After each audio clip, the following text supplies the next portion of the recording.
Shalom.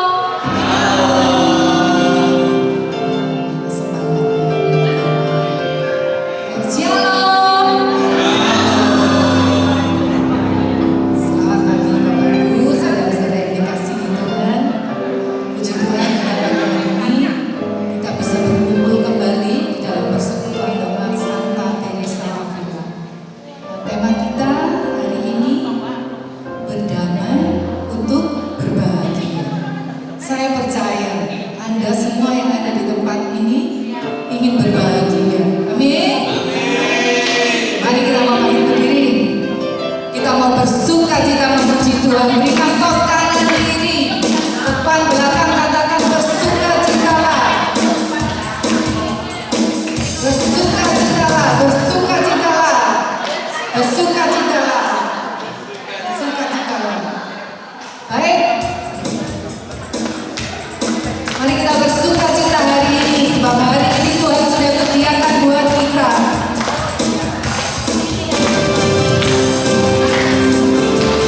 Kita mau datang ke hadirat Tuhan, hati yang bersuka cita. Amin.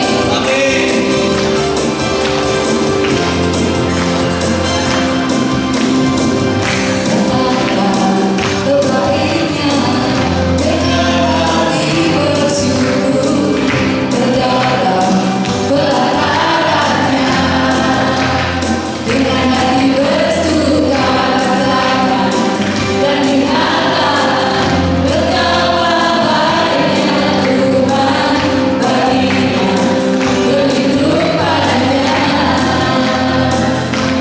akan bersorak-sorai, akan bersorak-sorai. Bersyukurlah kepada Tuhan, sebab Dia baik, kawasannya untuk selamanya, kasih setianya. Bersyukurlah kepada Tuhan, sebab Dia baik, kawasannya untuk selamanya, kasih setianya.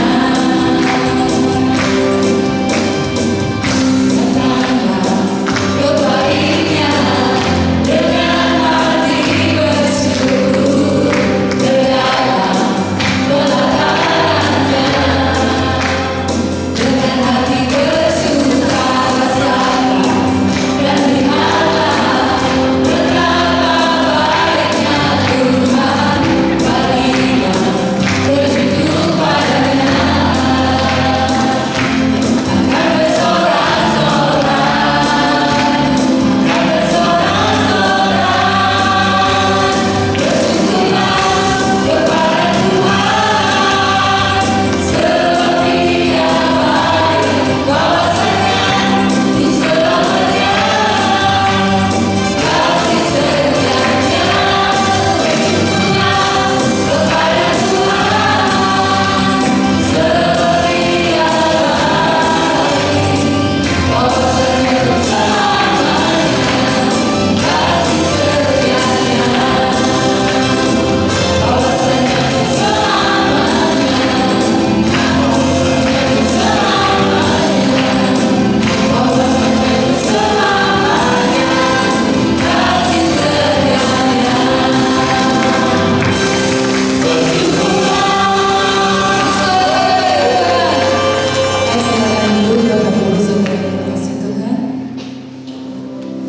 Terima kasih Tuhan, Kau sudah kumpulkan kami kembali di tempat ini.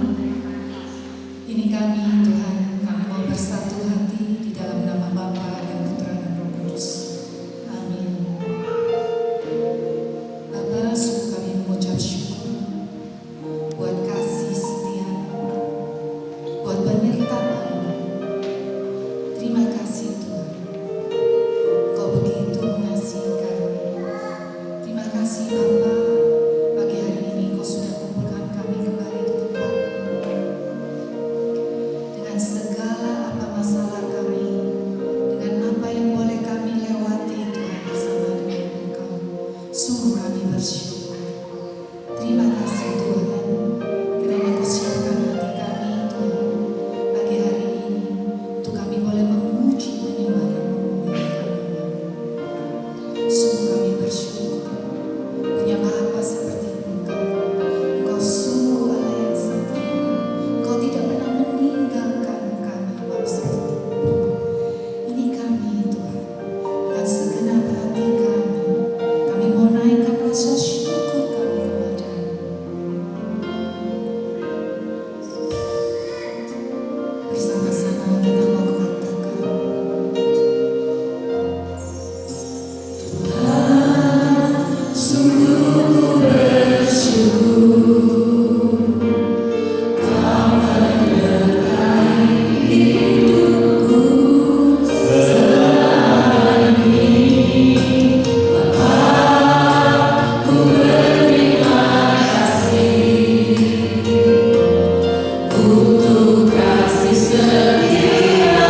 keluarga. Terima kasih untuk segala berkat dalam hidup kami. Terima kasih. Terima kasih Tuhan. Dalam setiap kelemahan kami Tuhan, dalam setiap detik dan perhargaan kami, Kau terus layakan kami dan Kau buat kami begitu bernilai di mata-Mu. Kami Kau buat istimewa untuk kemuliaan. Terima kasih Tuhan. Terima kasih Tuhan. Terima kasih Tuhan untuk pemeliharaan kepada kami hari demi hari. Terima kasih Tuhan. Terima kasih. Terima kasih Tuhan, terima kasih kepada kami. Terima kasih Tuhan. Terima kasih Tuhan.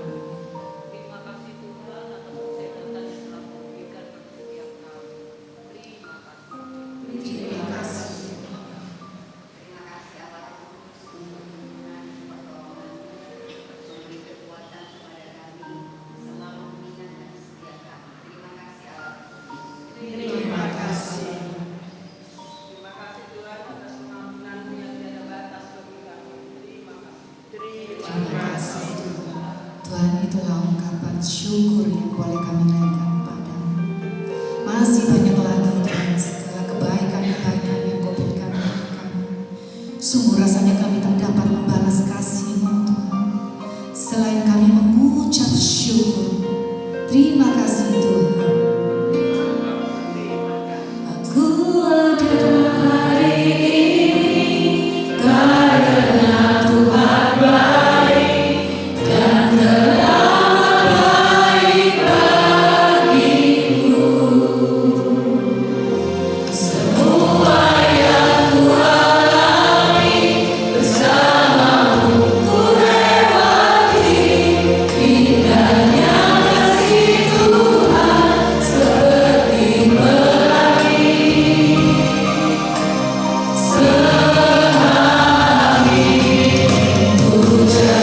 Sehari hujan, indahnya kasih Tuhan seperti pelangi. Sehari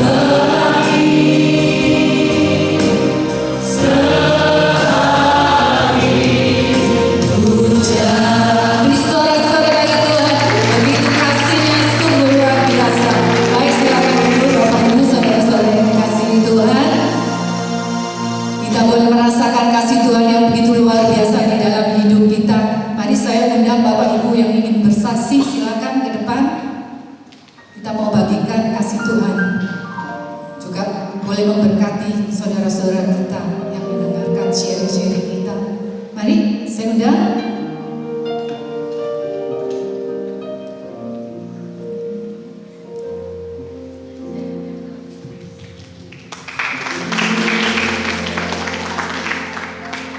Shalom. Perkenalkan, nama saya Gadis. Puji Tuhan kalau saya bisa berdiri di sini saat ini. Mungkin beberapa bulan yang lalu saya masih duduk di bangku umat, saya masih duduk di belakang. Tapi saya bersyukur Tuhan kasih saya kesempatan lebih untuk bisa berdiri di tempat ini di depan Bapak Ibu Saudara semua. Saya mau membagikan satu pengalaman saya yang saya merasa Tuhan dekat. Mungkin ini hal kecil untuk Bapak Ibu Saudara sekalian, tapi buat saya ini merupakan wujud nyata Tuhan itu dekat sama saya.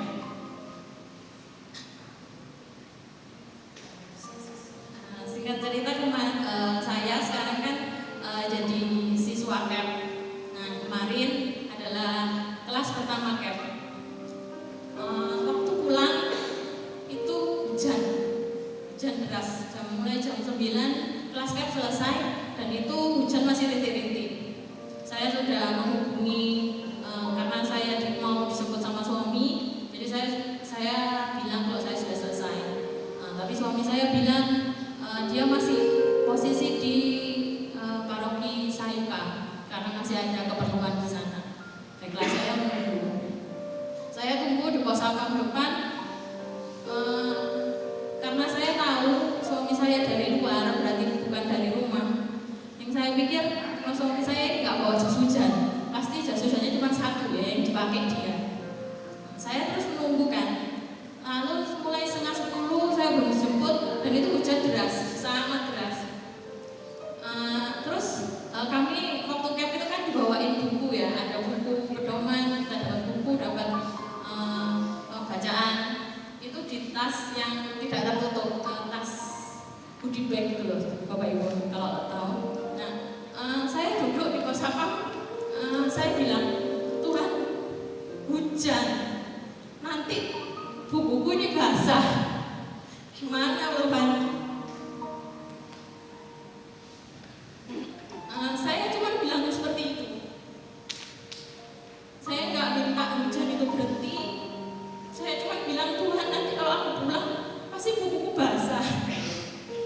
Padahal kelas baru pertama mulai. Bapak Ibu, kalau kalian percaya, waktu suami saya jemput di depan pos satpam, hujan berhenti. Bahkan Tuhan izinkan saya dari pos satpam ke gerbang ke depan, nggak ada satu hujan pun menetes. Luar biasa. Jika kita berseru pada Tuhan, Tuhan tahu isi hati anaknya. Dia pasti memberi yang terbaik bagi kita. Amin. Ada lagi yang mau sharing? Yuk Bapak Ibu, saya undang. Silakan.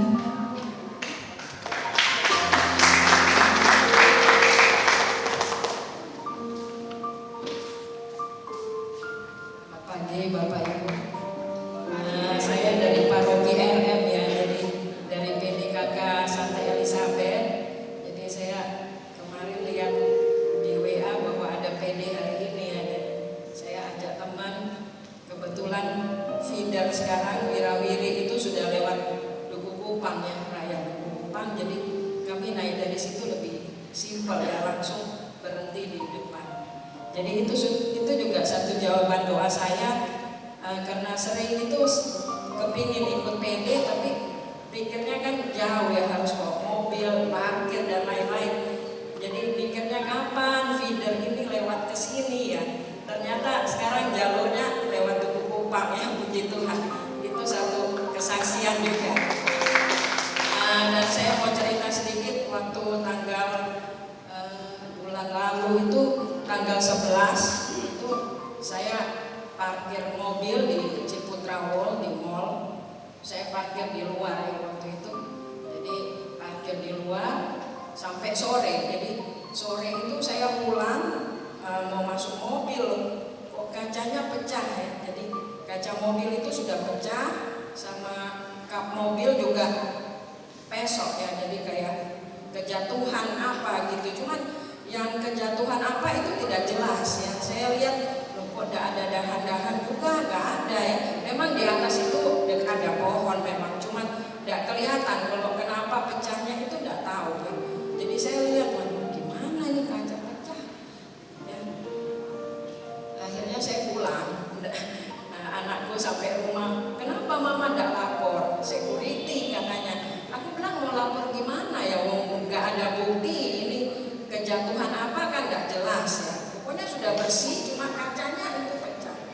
Akhirnya sudah pulang lah, saya bilang ya sudahlah, memang harus diganti kan. Kalau besoknya itu ya sudahlah, nggak apa-apa. Saya pikir yang utama itu kaca harus segera diganti. Jadi besoknya itu saya ke tempat variasi ya, diganti kacanya itu 1.100.000. Jadi ya udah, saya pikir lumayan juga ya 1.100.000 ya. Akhirnya ya udah ganti. Terus saya ke bengkel nanya, Pak ini kalau ganti perbaiki besoknya itu berapa, sama ada di sisi kiri juga ada besoknya juga. Dia bilang, aduh ini sekitar 1,2 Bu. Mahal juga ya, karena dia bilang kalau yang di kap mobil itu tidak bisa dicat separuh, harus satu kap penuh kan dicat ya. Kalau nggak penuh dicat itu kan nanti warnanya udah ini ya. Akhirnya saya bilang ya udah Pak, kalau 1-2 ya nanti dulu lah. Yang penting saya tahu harganya kan. Ya tak pikir nanti bulan depan lah kan, nggak emergency gitu. Sudah saya pulang, saya cuma Tuhan semoga nanti bulan depan ada dana ya untuk perbaiki. Ya udah saya terus 4 hari kemudian saya nonton ke CW juga. Saya parkir tapi sudah tidak berani parkir di luar ya, parkirnya di dalam. Akhirnya setelah pulang nonton saya turun mobil, pas mau keluar parkir kan karcisnya saya kasih. Terus mbak yang di parkiran itu bilang, Bu, ini kayaknya mobil ibu yang kejatuhan dahan pohon tanggal 11, dia bilang.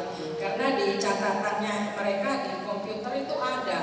Jadi ibu jangan pulang dulu Bu, tunggu ya, nanti ada security-nya datang. Ya udah aku bayar parkir terus minggirkan mobil. Terus security-nya datang, Bu kenapa waktu itu nggak lapor? Aku bilang, kan nggak ada buktinya, sudah bersih. Saya mau lapor, umpama dibilang loh itu dari rumah sudah begitu kan juga bisa ya. Akhirnya dia bilang, ini Bu kami mau akan mengganti, dia bilang. Jadi ibu perbaiki semua, nanti kita ganti. Jadi saya bilang dia bikin surat untuk laporan, STNK-nya di foto dan KTP saya juga di foto. Dia bilang setelah ibu sudah bikin semua, notanya nanti disetor ke kantor, nanti mereka ganti. Jadi beberapa hari kemudian saya ke bengkel, diperbaiki semua, kacanya yang tadi kan cuma ganti kaca, saya tidak berani ganti kaca film karena kaca filmnya itu juga 500.000 ya. Jadi total itu ya 2.700.000 ya. Jadi aku bilang waduh gimana ini, tapi akhirnya mereka mau mengganti ya puji Tuhan ya. Jadi kemarin itu saya setor semua nota dan puji Tuhan sudah diganti ya. Jadi ini kemuliaan buat nama Tuhan bahwa apa yang menjadikan kita itu Tuhan akan berjuang ya. Jadi Tuhan yang akan berperang melawan kita. Jadi itulah yang menambah iman kepercayaan saya bahwa Tuhan tidak pernah meninggalkan kita ya. Nah, sekian sharing saya. Terima kasih. Pertolongan Tuhan tak pernah terlambat dan Tuhan punya cara untuk menolong kita semua. Ada lagi yang sharing? Silakan.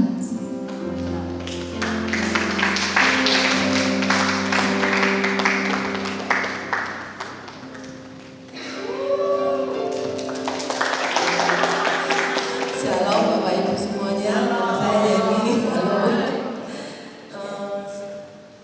Kalau gadis sama ibu tadi boleh menerima mujizat, saya juga boleh menerima mujizat ya. Juga untuk Bapak Ibu semuanya, tentunya ingin ya dapat mujizat. Nah, jadi singkat cerita, waktu tanggal 31 Juli saya mengajukan perpanjangan untuk surat izin pekerjaan saya.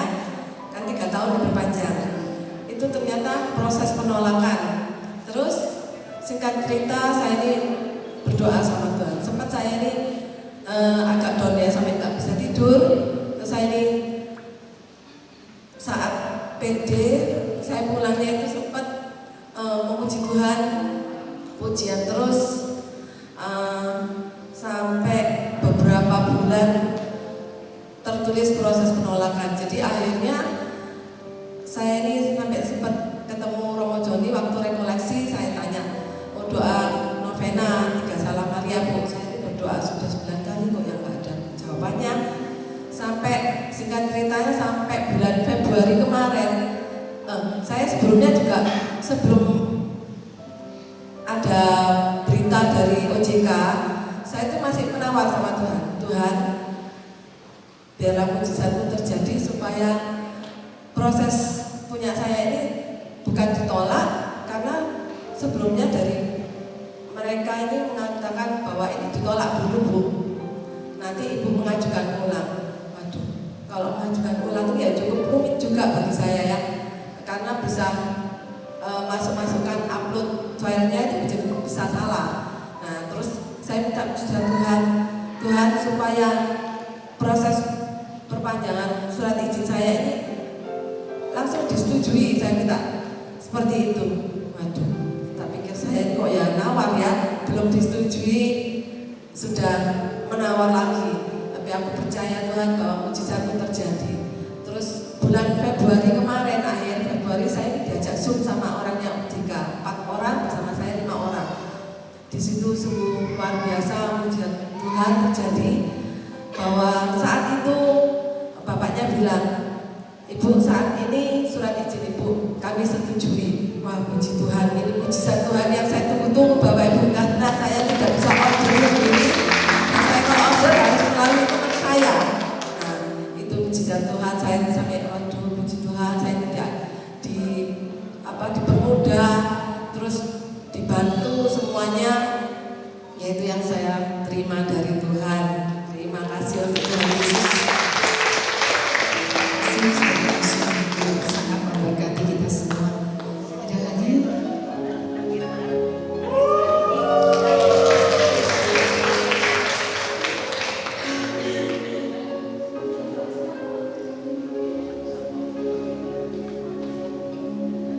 Shalom Bapak Ibu semua yang dikasihi Tuhan.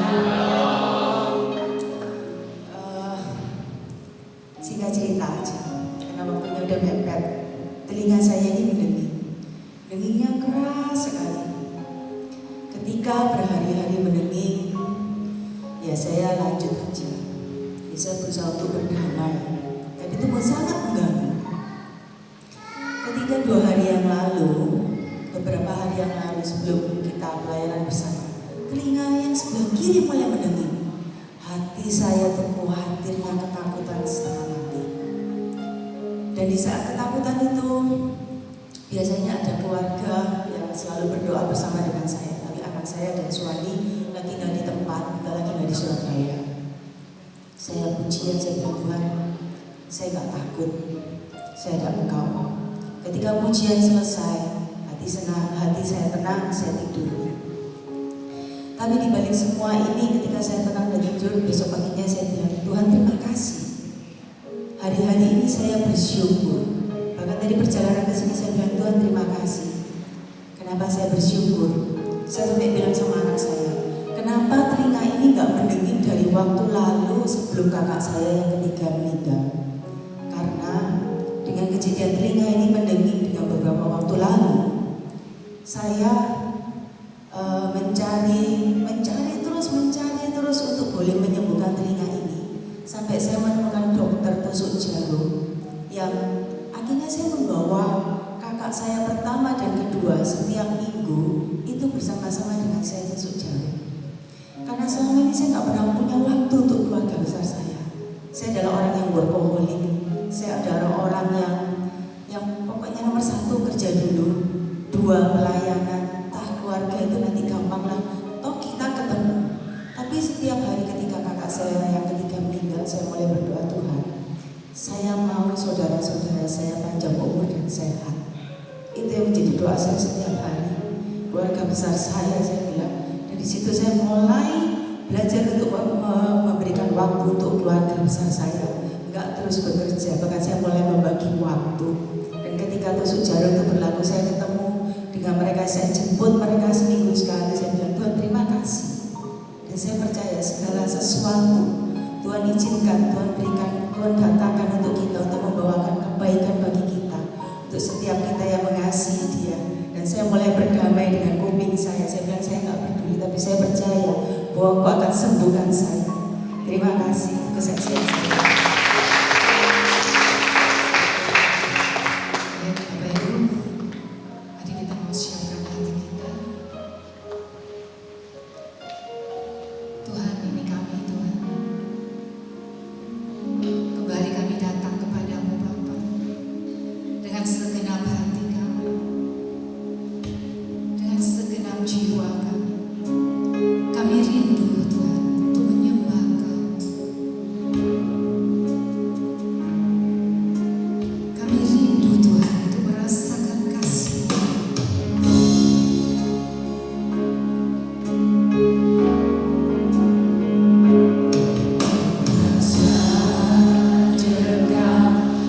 Kasih-Mu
Kami menyembah Engkau ya Allah. Kami sungguh mau merasakan hadirat-Mu. Kami memuji Engkau. Kami memuliakan Engkau. Kami bersyukur buat setiap perkara yang Kau jadikan buat kami. Terima kasih Bapa, buat setiap kebahagiaan yang telah Kau berikan kepada kami. Kami percaya bahwa bersama dengan Engkau, dunia tidak bisa mencuri kebahagiaan itu dari kami. Karena kebahagiaan itu berasal dari Engkau sendiri. Buatlah kami semakin bisa berdamai dengan diri kami. Buatlah kami semakin bisa berdamai dengan Engkau, sehingga kami semakin merasakan dahsyatnya urapan-Mu. Buka pikiran, buka hati kami buat mendengarkan setiap perkataan dan isi hati, biar kami juga boleh menjadi pembawa damai sukacita buat orang-orang di sekitar kami. Terima kasih Bapa. Doa ini kami persembahkan hanya di dalam satu nama Tuhan Yesus Kristus, bersama dengan Allah Bapa dan Roh Kudus, kini dan sepanjang segala masa. Amin. Terima kasih. Bapak Ibu, sebelum duduk, kita berdiri sebentar. Kita toleh kiri kanan, jabat tangan orang di kiri kanan dan katakan, damai sejahtera bagimu. Ya, puji Tuhan.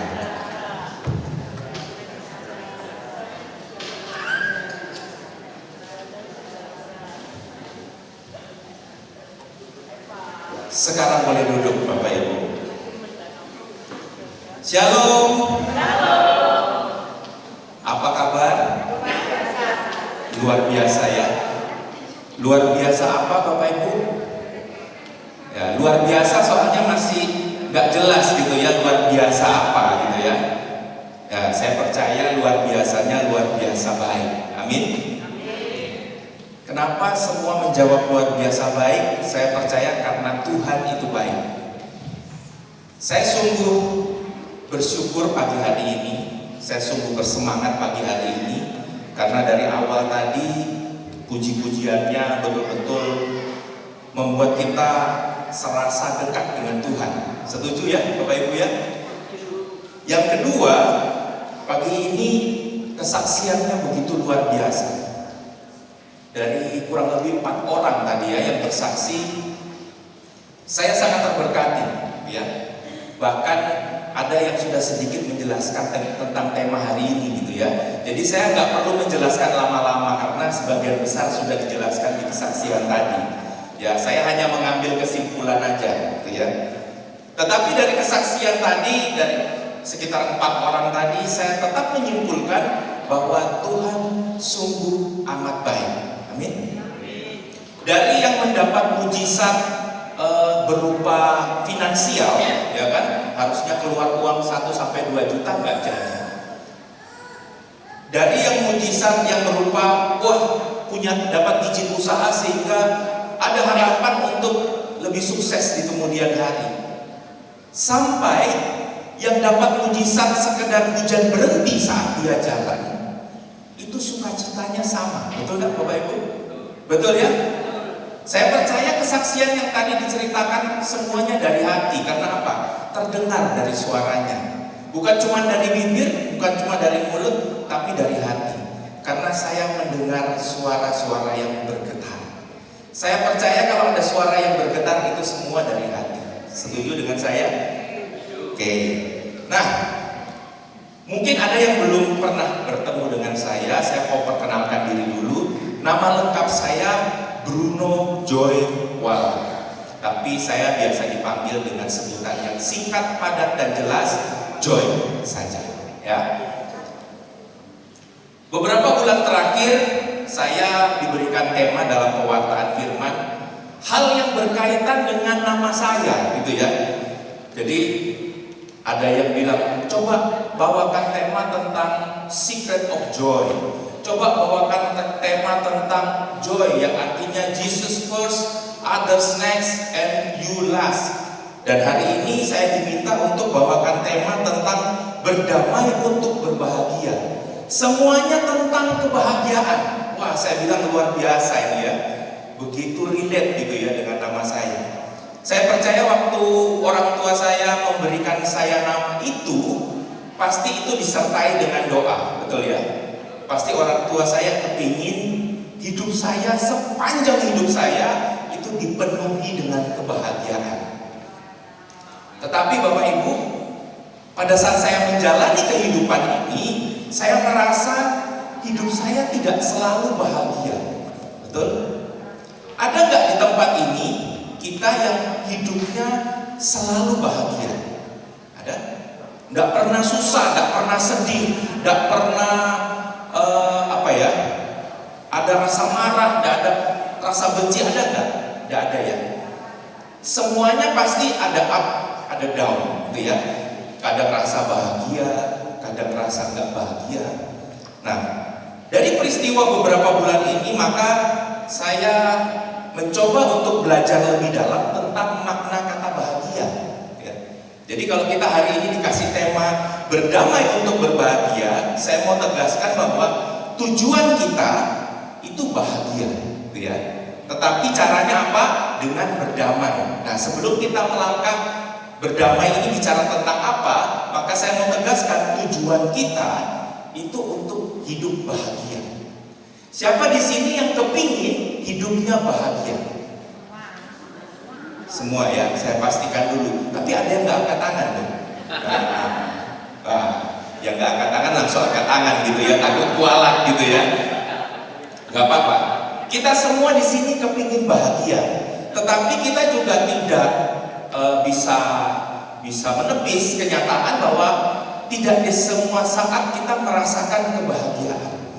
Nah, setelah saya pelajari, ternyata kalau Tuhan bilang, kita buka firman dulu ya. Kalau Tuhan bilang di Filipi 4 ayat 4, di situ melalui Rasul Paulus dia katakan ini, bersukacitalah dalam Tuhan senantiasa, katanya lagi bersukacitalah. Nah, saya mau meng-highlight kata bersukacitalah dalam Tuhan senantiasa. Senantiasa ini artinya apa, Bapak Ibu? Selalu. Kalau selalu artinya apa? Terus-terusan. Kalau terus-terusan artinya apa? Senantiasa, muter terus gitu ya, Bapak Ibu. Ya, berarti apa? Tuhan minta kita untuk berbahagia atau bersukacita itu terus-terusan, selalu. Kira-kira mungkin enggak Bapak Ibu? Yang bilang mungkin angkat tangan dong. Ada yang bilang enggak mungkin. Ada? Takut kualat juga kayaknya ya. Kita percaya kalau Tuhan bersabda, Tuhan memberikan perintah, berarti sesuatu itu pasti bisa terjadi. Amin. Nah, di sini Tuhan memberikan hikmat kepada Rasul Paulus untuk berkata, bersukacitalah dalam Tuhan senantiasa. Katanya bersukacitalah tanda seru, Bapak Ibu. Kalau tanda seru berarti itu tanda apa? Perintah. Kalau tanda perintah berarti kita yakini itu pasti bisa. Ya, nggak mungkin Tuhan kasih perintah kalau itu nggak bisa. Tuhan kasih perintah karena itu pasti bisa. Nah, sekarang kita mau belajar gimana caranya hal yang menurut kita sulit, tapi menurut Tuhan pasti bisa. Nah, ternyata kalau saya belajar dari kata bahagia, itu agak sedikit beda dengan yang namanya kesenangan.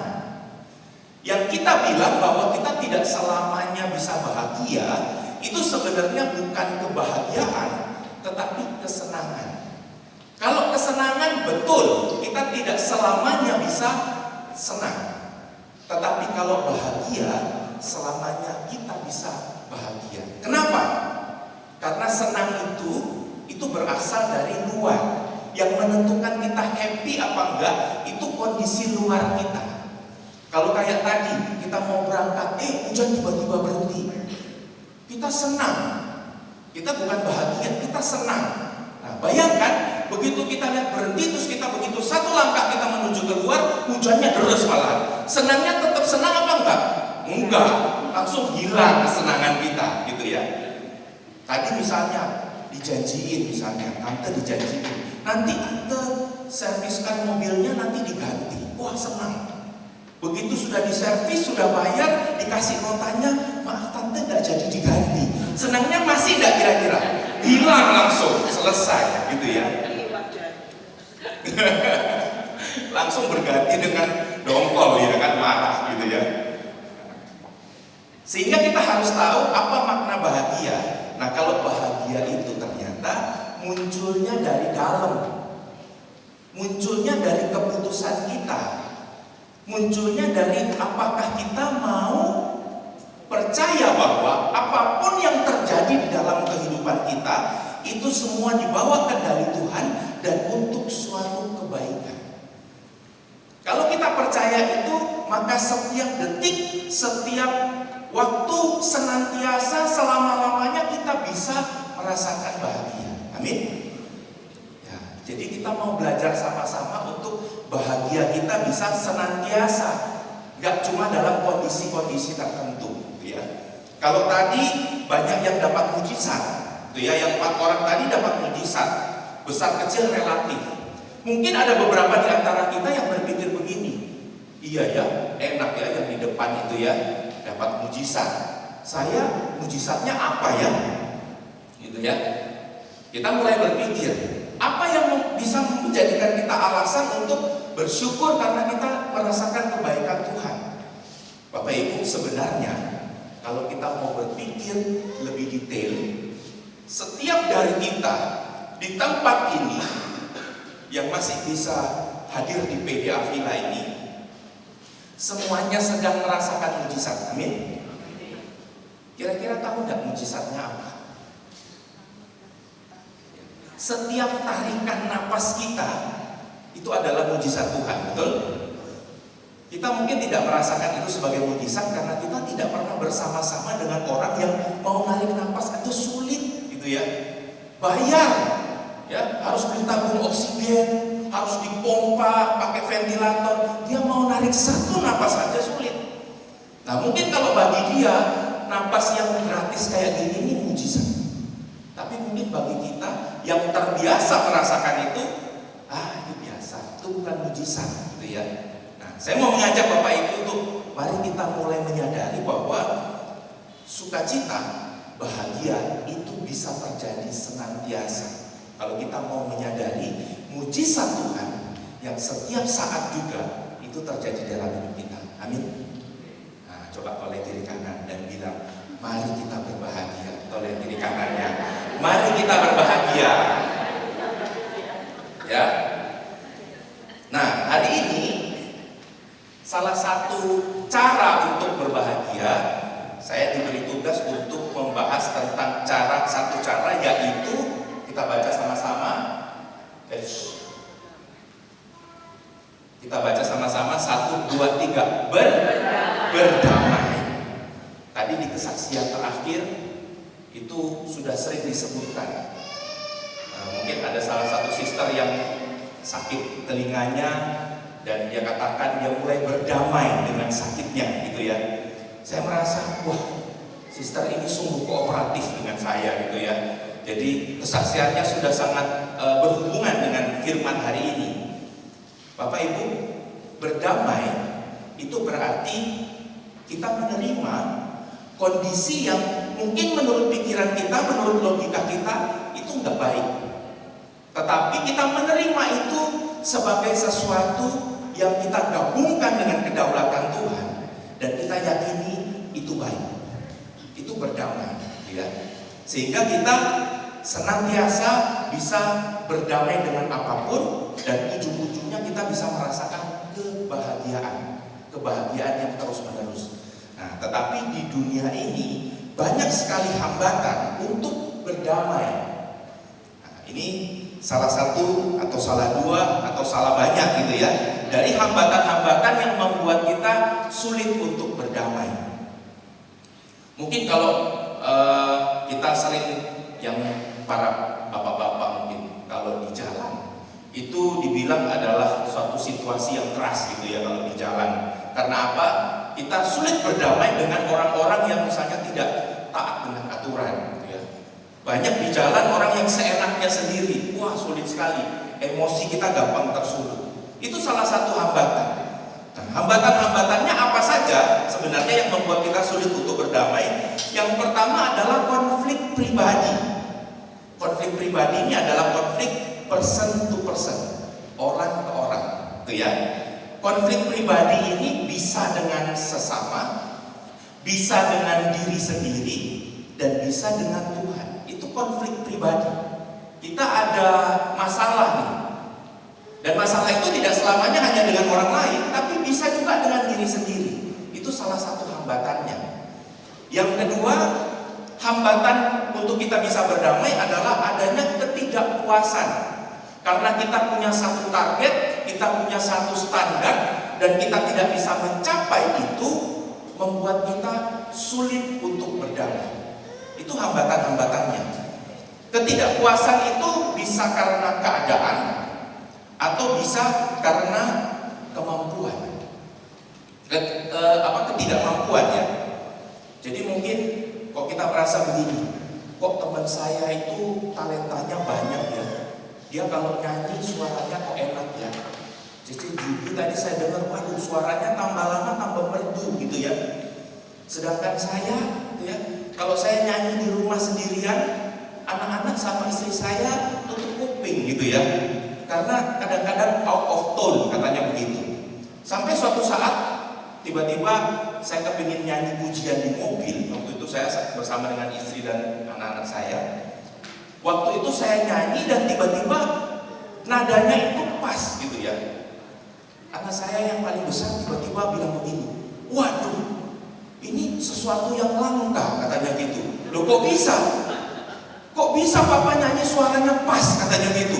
Waduh, saya pikir begini, ini pujian atau hinaan sebenarnya ya. Jadi selama ini itu katanya fals semua gitu. Pas hari itu aja pas nadanya katanya begitu. Nah, saya mencoba untuk berdamai dengan itu. Nah, kita sekarang mau belajar kalau kita punya konflik-konflik ini, bagaimana caranya kita berdamai. Mungkin hari ini kita mantel dengan masa lalu kita mantel dengan orang tua kita mantel dengan teman kita mantel dengan orang-orang yang pada saat kita butuhkan, mereka tidak hadir, mereka tidak ada, atau mereka tidak mau membantu kita, seakan-akan tidak mau membantu kita. Apa yang harus kita lakukan? Kita harus berdamai dengan keadaan itu. Dan berdamai itu adalah salah satu cara untuk mencapai kebahagiaan. Kalau kita punya damai di dalam hati kita, maka terusannya itu udah pasti bahagia. Gak mungkin berdamai kita gak bahagia, gak mungkin ya. Berdamai pasti bahagia. Kita mau belajar satu persatu berdamai seperti apa yang harus kita lakukan agar kita bisa mengalami kebahagiaan sejati. Yang pertama adalah berdamai dengan masa lalu. Ini banyak fenomena yang terjadi. Begitu banyak orang yang sukacitanya tidak pernah bisa penuh karena dia tidak pernah bisa berdamai dengan masa lalunya. Ya, padahal masa lalunya sudah lewat. Hari ini banyak orang yang dendam sama orang tuanya. Hari ini banyak orang yang kalau mau cerita masa kecilnya itu, waduh rasanya itu mau nangis gitu ya. Padahal itu sudah lewat. Tapi itu menjadikan dia semacam trauma gitu ya. Bahwa masa kecilku itu kok begitu susah gitu ya. Kita mau baca dulu apa yang kitab suci katakan tentang berdamai dengan masa lalu. Kita bisa buka di Filipi 3 ayat 13 sampai dengan 14. Ya. Kalau yang bisa baca di depan, ayatnya besar ya. Ayo kita baca sama-sama. 1, 2, 3. Saudara-saudara, aku sendiri tidak menganggap bahwa aku telah menangkapnya, tetapi ini yang kulakukan.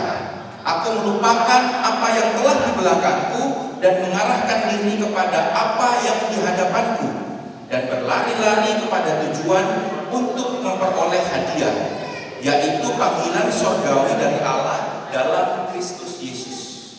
Nah, Apa yang dimaksud Rasul Paulus dengan ayat ini? Rasul Paulus juga bukan seseorang yang punya masa lalu yang baik. Betul ya? Kita tahu bahwa Rasul Paulus sebelum dia diubahkan karena dia ketemu dengan Tuhan Yesus sendiri, dia adalah orang Farisi, orang Yahudi yang memburu-buru dan membunuh orang-orang Kristen. Ya. Sehingga pada saat dia sudah dipulihkan, dia sudah diubahkan oleh Yesus, dia juga menyadari bahwa masa lalu saya itu nggak bagus-bagus amat. Seorang Rasul Paulus yang begitu luar biasa dipakai Tuhan, dia juga punya trauma masa lalu. Bagaimana orang yang sekarang dia injili itu adalah orang-orang yang dulu dia bunuh untuk dia bunuh. Itu kalau orang yang gampang trauma, tidak mudah Bapak Ibu. Ya, bayangkan orang yang dulu kita benci, itu sekarang kita harus kasihi, harus kita layani. Itu sesuatu yang tidak mudah. Nah, sehingga dari ayat ini kita belajar bahwa kalau kita mau merasakan damai, kita mau merasakan sukacita, maka hal pertama yang harus kita lakukan adalah kita harus mengampuni diri sendiri dan orang lain. Itu yang pertama harus kita lakukan, berkaitan dengan masa lalu kita yang sudah terjadi. Ampuni diri kita dan orang lain yang menurut kita mungkin membuat hidup kita bermasalah. Ya. Kita harus ampuni dulu. Yang kedua yang harus kita lakukan adalah kita harus bisa menerima kelebihan sekaligus kekurangan diri sendiri dan orang lain. Jadi kita harus sadari bahwa diri kita dan orang lain itu semuanya punya kelebihan dan punya kekurangan. Kalau suatu ketika kita menemui kekurangan orang lain, kita juga harus menyadari bahwa dia manusia. Kita juga manusia, kita punya kekurangan. Banyak orang yang berpikir bahwa ikut komunitas rohani saya pasti happy karena di situ isinya orang-orang suci. Saya bilang enggak Bapak Ibu. Sama, di dalam komunitas rohani pun isinya manusia biasa, sehingga punya kelebihan dan punya kekurangan. Ada yang bisa ngomong nggak bisa nyanyi gitu ya. Ada yang bisa nyanyi nggak bisa ngomong. Ada yang nggak bisa ngomong nggak bisa nyanyi, bisanya jadi umat. Gak apa-apa. Semuanya itu punya kelebihan dan kekurangan. Bayangkan Bapak Ibu kalau semuanya pengkhotbah, yang dikhotbahi siapa Bapak Ibu? Ya, semuanya tim pujian. Lah, yang diajak nyanyi siapa? Gitu kan? Kita semua sudah didesain oleh Tuhan untuk menjadi satu tubuh, dan setiap tubuh itu punya fungsi masing-masing.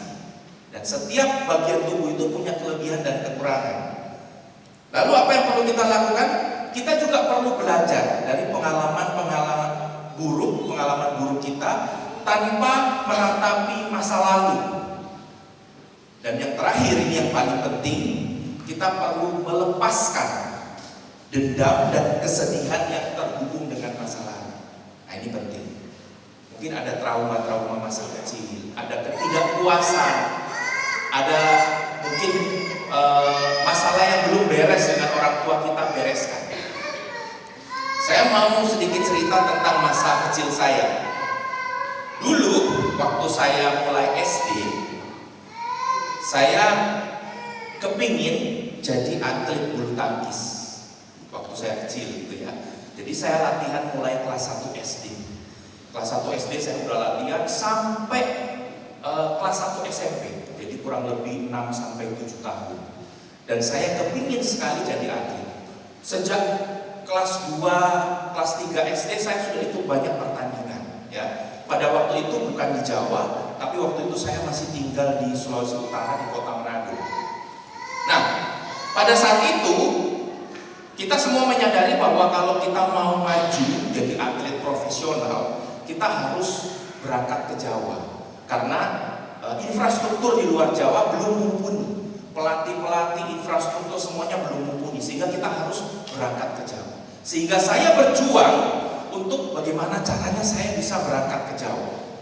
Nah, suatu kali ada satu seleksi di mana saya dan teman saya ikut, 2 orang kita ikut untuk seleksi bisa dapat beasiswa ke Jakarta ya, untuk masuk klub nasional di sana. Saya ikut seleksi dan saya terpaksa harus bertanding melawan dia gitu ya. Kami diseleksi dan ternyata saya yang menang pada saat itu. Tetapi anehnya Setelah pengumuman, yang berangkat ke Jawa teman saya, bukan saya. Apa yang saya rasakan pada saat itu? Pasti kecewa. Yang pertama ya, pasti kecewa. Yang kedua, pasti saya rasa ada ketidakadilan yang terjadi di sini. Betul ya? Nah, memang pada saat itu saya menyadari bahwa orang tua saya juga bukan dari latar belakang keluarga yang berada, sehingga nggak bisa tuh nyogok-nyogok pelatih, nyogok-nyogok klub, itu nggak bisa gitu ya, nggak punya cukup uang. Dan kalau teman saya ini dia punya orang tua itu pengurus PBSI di kota itu gitu ya, sehingga saya baru tahu bahwa oh ternyata hari ini yang namanya kemampuan, potensi, apapun yang kita miliki, talenta apa semua bisa kalah dengan satu faktor. Apa itu Bapak Ibu? Orang dalam. Kalau ada orang dalam, semuanya bisa jadi nomor 2 dan nomor 3 gitu ya. Jadi kalau hari ini anak kita mau sekolah, kita coba cari jurusan orang dalam. Oh itu pasti jos gitu ya. Enggak ya, cuma intermezzo aja. Tapi yang saya mau katakan adalah saya merasa kecewa pada saat itu. Harusnya saya yang berangkat, kok dia yang berangkat, gitu ya. Nah, kemudian setelah saya gagal di seleksi itu, saya bilang sama papa saya pokoknya mau berangkat lah. Gimana caranya ke Pulau Jawa? Papa saya mulai mikir gimana caranya ya. Akhirnya, oke. Papa mama saya cari info di Surabaya. Apakah bisa latihan di Surabaya dulu untuk sebagai milestone untuk berangkat ke klub yang lebih besar gitu ya. Akhirnya mama saya berangkat ke Surabaya dan mulai cari klub-klub yang cukup bagus di sini. Itu waktu saya kelas 1 SMP gitu ya. Akhirnya mama saya pulang dan mama saya cerita sama saya. Saya sudah ketemu pelatih ya. Pelatihnya dari klub Jarum. Bapak Ibu tahu klub Jarum itu adalah barometer dari bulu tangkis Indonesia. Saya sudah ketemu pelatihnya klub Jarum dan dia bilang begini, kalau anak ibu mau jadi atlet, yang pertama adalah pastikan dia merelakan sekolahnya gak lanjut. Artinya itu akan jadi prioritas nomor sekian. Prioritas nomor 1 adalah latihan. Tiap hari latihan. Kalau ada pertandingan keluar, maka sekolah pasti ditinggal. Kita akan mengutamakan latihan atau pertandingan. Itu yang nomor 1. Kedua, pastikan anak ibu harus punya talenta yang luar biasa sehingga dia bisa jadi nomor 1 di klub ini. Karena apa? Karena pertandingan itu bisa dibiayai oleh klub atau kalau dia jadi yang terbaik. Kalau dia nggak jadi yang terbaik, misalnya dia di atas nomor 3 ya, nomor 4, nomor 5, nomor 6, maka biaya pertandingan harus dibayar sendiri. Dan itu nggak murah gitu ya. Karena ada akomodasi, karena pertandingan ke luar negeri gitu ya. Dan ternyata itu membuat mama saya cukup gentar mendengar itu gitu ya.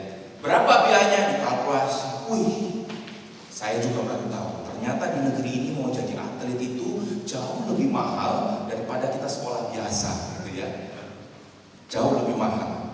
Akhirnya mama saya bilang begini, gimana kalau kamu sekolah biasa aja ya, gak usah jadi atlet. Karena perjuangan effort untuk jadi atlet itu luar biasa sulit. Saya bergumul pada saat itu. Tapi akhirnya karena itu sudah keputusan dari orang tua saya akhirnya nurut gitu ya. Ya sudah, ya udah saya sekolah aja. Tapi saya tetap kepingin sekolah di Jawa gitu ya. Oke, nggak apa-apa, kata mama saya, sekolah di Jawa nggak apa-apa, tapi sekolah biasa aja ya. Akhirnya saya sekolah di Malang gitu ya. Karena saya di Manado atlet, saya pindah ke sekolah biasa gitu ya. Ya, satu sekolah itu yang namanya pertandingan bulu tangkis ya saya babat semua. Saya atlet dari sana kan masuk sekolah biasa gitu.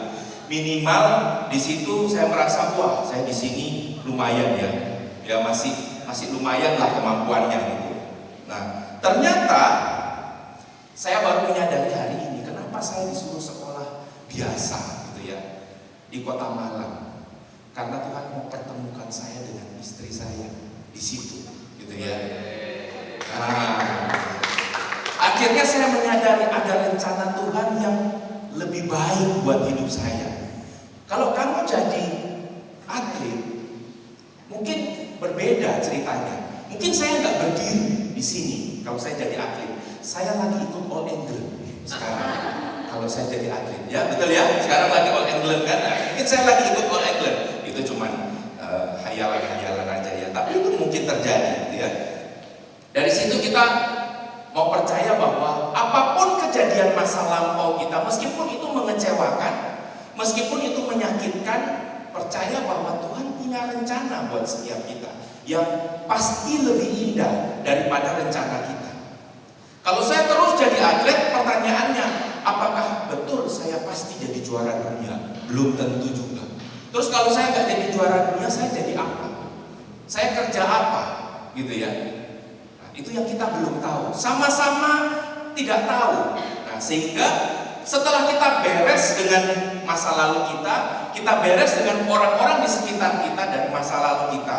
Hal kedua yang perlu kita lakukan adalah berdamai dengan ketidakpastian. Bapak Ibu, hari ini apa ada sesuatu yang pasti? Tidak ada.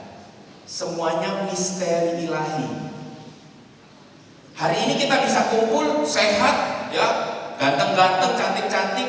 Apakah besok yakin kita bisa ketemu kayak gini? Belum tentu, ya. Kemarin saja saya dengar dari sahabat saya di Semarang. Di Semarang beberapa hari lalu itu terjadi banjir yang cukup parah, sehingga ada satu acara besar dari teman-teman di sana yang waktu itu juga mengundang salah satu tokoh, Ana Avanti. Itu acaranya batal, Bapak Ibu. Karena apa? Banjir. Tidak ada yang pasti di dunia ini. Apapun bisa terjadi, apapun bisa berubah. Nah, kita mau belajar bagaimana caranya berdamai dengan ketidakpastian. Nah, kita harus paham dulu apa maunya Tuhan.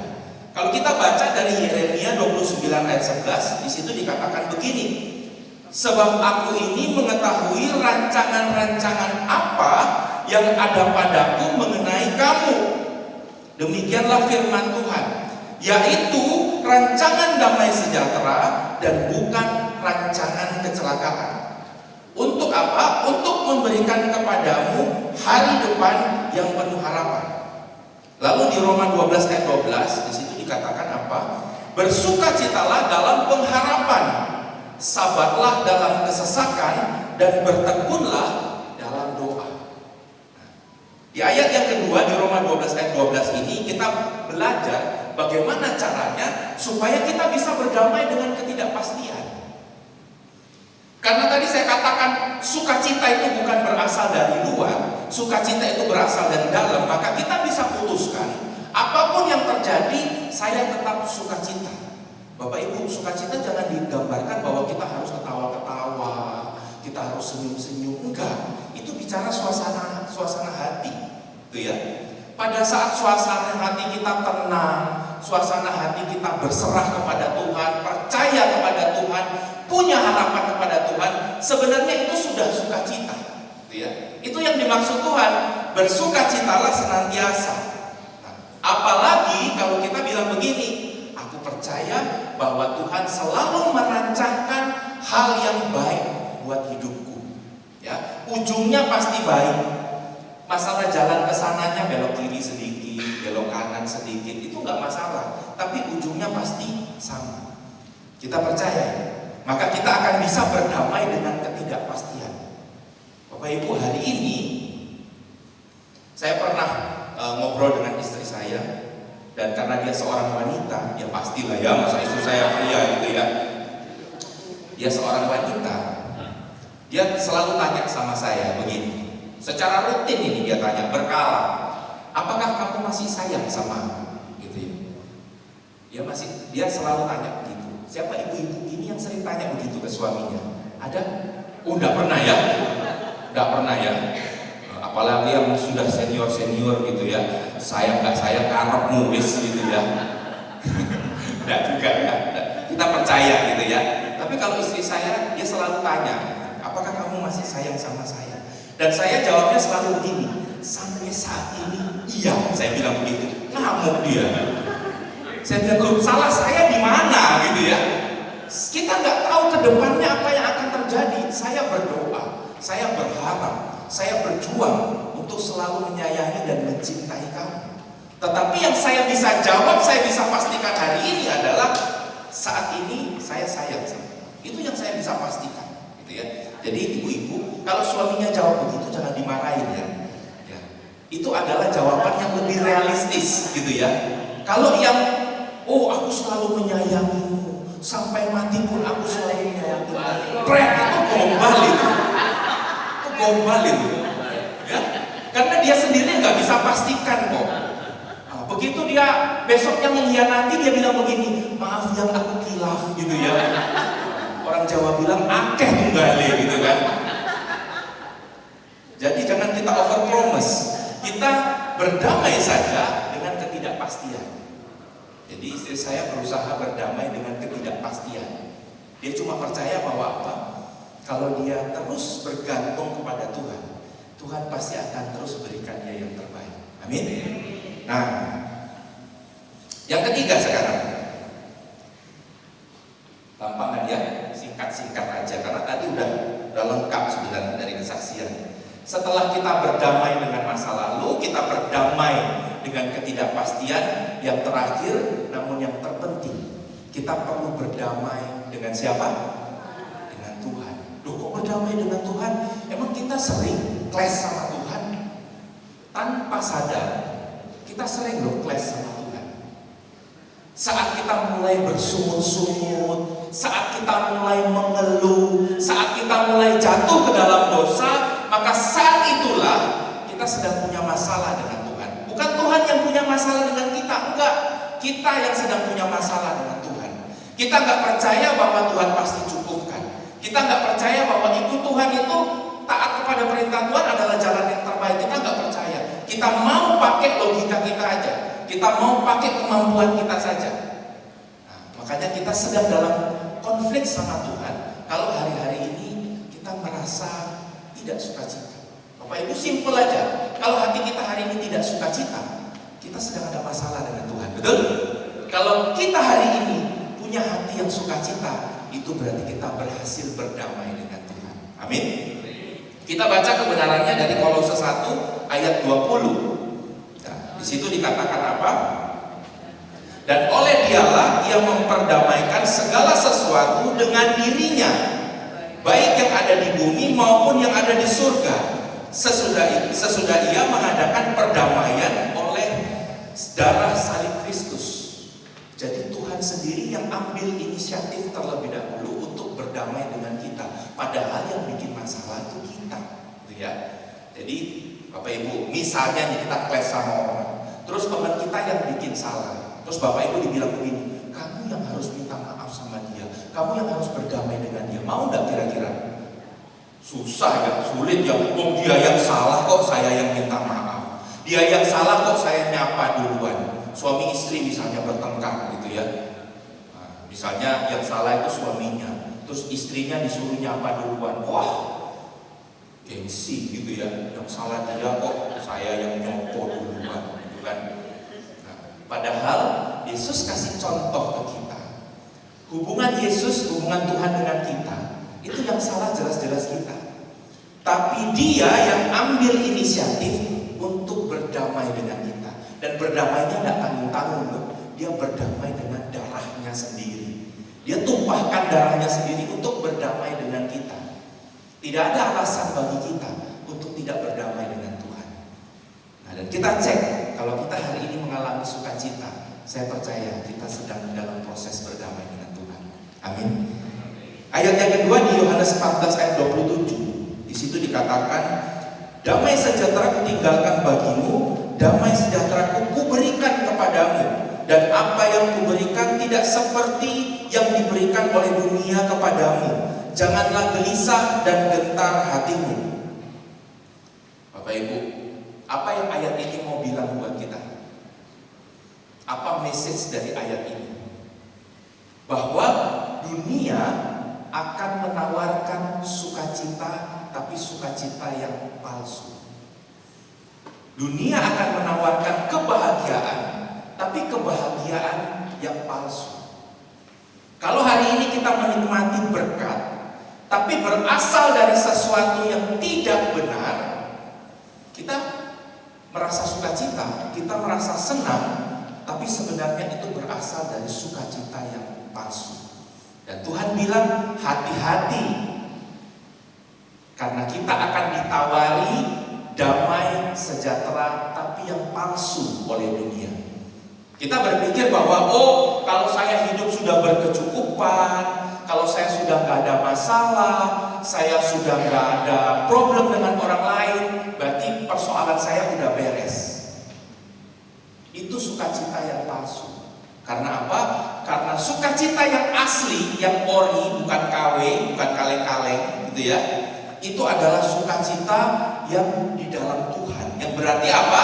Sukacita itu tetap terjadi meskipun kita taat melakukan perintah Tuhan, baik yang enak secara daging maupun yang tidak enak secara daging. Para pelayan-pelayan Tuhan itu pasti sudah banyak merasakan hal ini, gitu ya.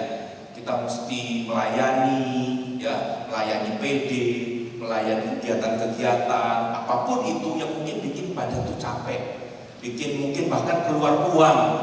Bahkan kita merasa kok saya sudah berkorban, gak ada yang menghargai saya. Nah, sebenarnya apa yang kita cari itu merupakan sukacita yang palsu saja.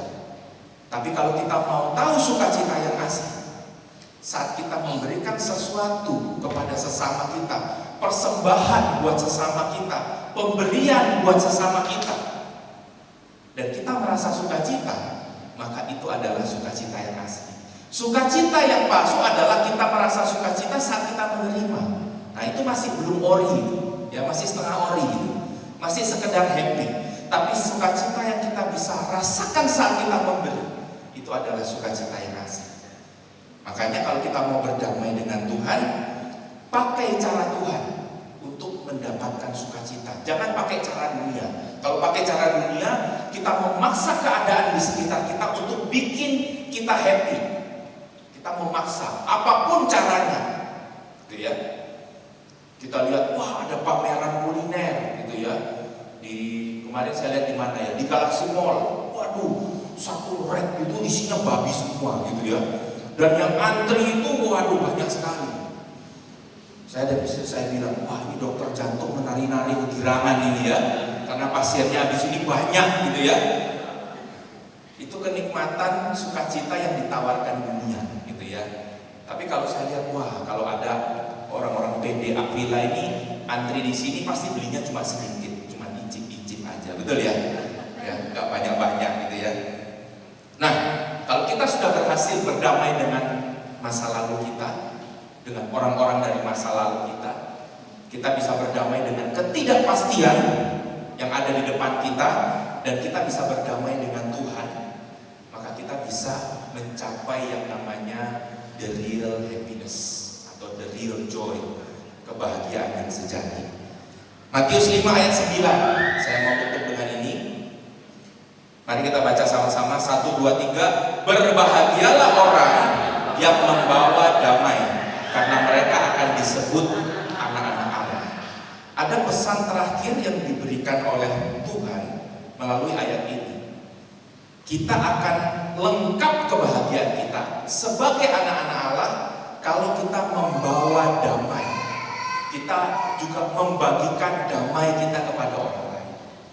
Jadi kalau kita pulang PD, mudah-mudahan kita pulang PD hari ini bawa sukacita ya, betul ya? Pulang PD, pulang misa, pulang acara apapun kita bawa sukacita. Juga itu kita sebarkan kepada orang lain. Jangan kita keep sendiri, gitu ya. Kalau ketemu orang, wah, saya nggak bisa ikut PD, rumah saya jauh, feeder nggak sampai ke daerah saya misalnya. Nah, bagaimana cara kita berbagi sukacita dengan dia? Mungkin kita bilang, minggu depan saya jemput ya, minggu depan ya. Nah, itu cara kita berbagi sukacita. Tapi karena di tempat tante sudah ada feeder, kayaknya yang lain udah gak mau jemput gitu ya tante ya. Udah ada feeder soalnya. Masih banyak yang lain yang butuh gitu ya. Terus kalau kita pulang, ya ini kejadian banyak pulang misa gitu ya. Harusnya pulang misa itu kan bawa sukacita ya, karena ada Tuhan di dalam kita. Nah, terus misalnya pulangnya lama karena parkirannya numpuk gitu ya. Jangan sampai kita kehilangan sukacita di situ. Ya, karena waduh, ini Ini orang nggak tahu diri ya, parkirnya paling luar, nggak keluar gitu ya. Habis makan tubuh Kristus, sukacitanya langsung hilang di tempat parkir. Nggak nyucuk Bapak Ibu ya, nggak nyucuk.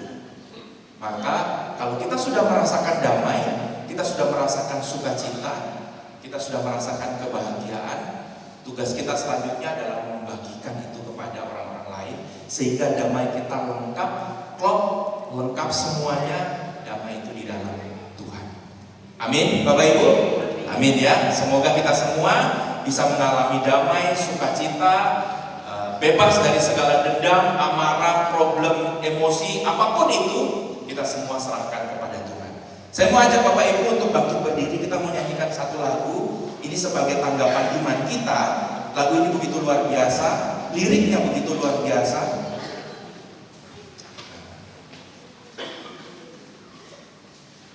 Lagu ini katakan, aku mau percaya kepada Tuhan bahwa rencanamu indah, walau saat ini aku belum mengerti. Engkau sudah berfirman akan memberikan masa depan yang damai, sejahtera, dan kemenangan. Luar biasa. Mari kita nyanyikan ini dengan penuh iman, dengan penuh harapan. Kita percaya selalu bahwa Tuhan tidak pernah meninggalkan kita.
Kedalaman hati kita masing-masing. Kita mau cek kembali apakah kita sudah memiliki sukacita yang sebenarnya. Sukacita yang ada bersama dengan Tuhan, sukacita yang ada karena Tuhan, dan sukacita yang untuk Tuhan. Begitu banyak persoalan yang hari ini masih harus kita hadapi. Tetapi kita ingat baik-baik, jangan sampai setiap persoalan itu merenggut sukacita yang ada di dalam hati kita. Sukacita bukan sekedar tidak ada konflik. Sukacita bukan sekedar tidak ada pertentangan.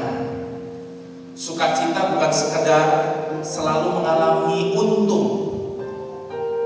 Tetapi sukacita bicara pada saat kita bisa merasakan bahwa Tuhan campur tangan di dalam hidup kita.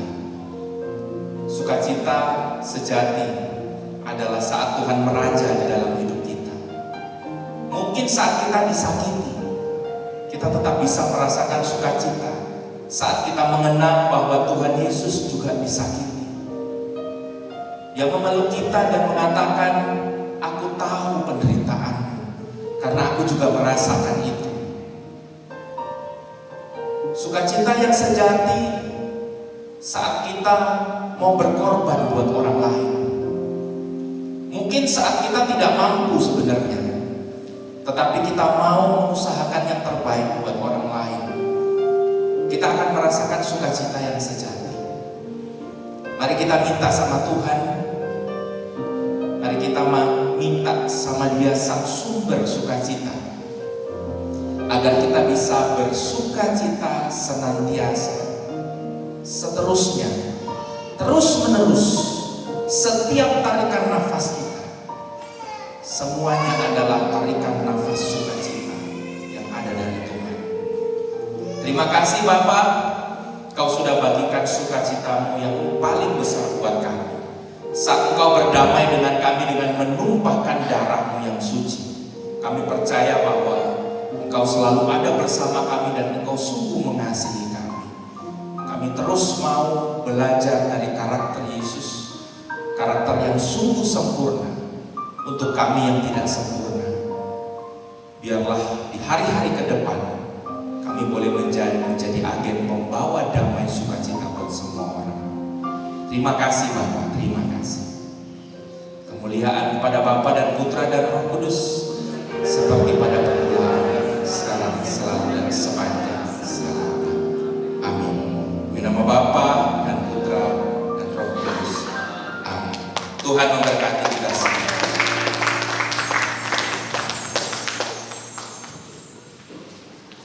Silakan duduk Bapak Ibu Saudara sekalian. Terima kasih untuk Pak Joy untuk firman Tuhan yang telah disampaikan, firman Tuhan yang indah yang menginspirasi kita semua. Bapak Ibu Saudara sekalian, kita tiba saatnya untuk memberikan persembahan kita dari berkat yang Tuhan sudah titipkan untuk kita kembalikan untuk kemuliaan nama Tuhan. Kita mau pujikan Ku bawa kepadamu.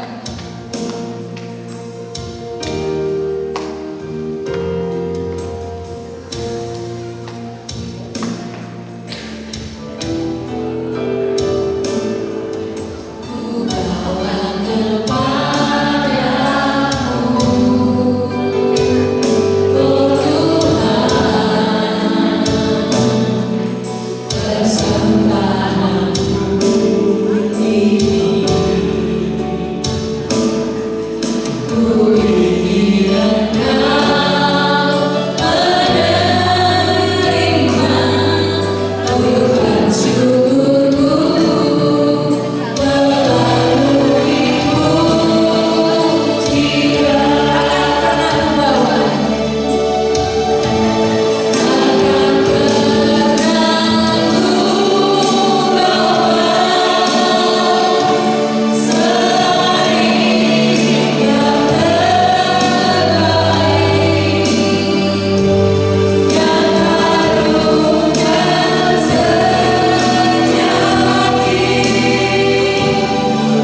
minggu depan dan 2 minggu lagi persekutuan kita libur.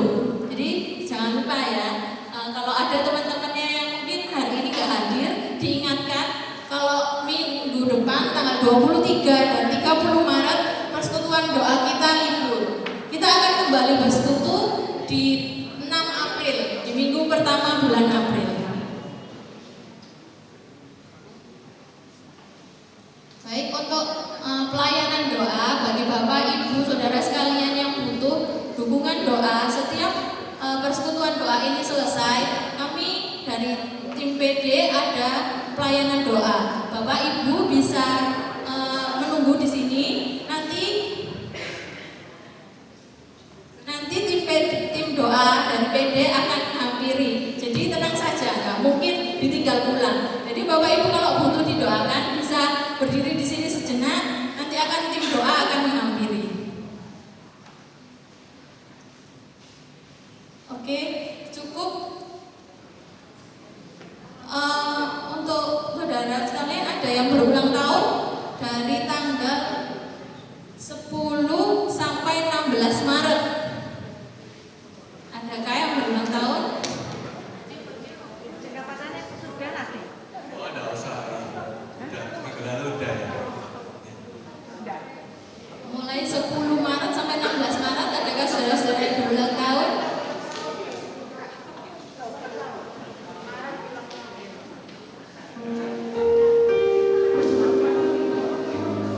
Baiklah, kalau tidak ada, kita akan menutup persekutuan doa kita pada pagi hari ini. Saya undang saudara-saudara untuk bangkit berdiri. Kita akan tutup dalam doa.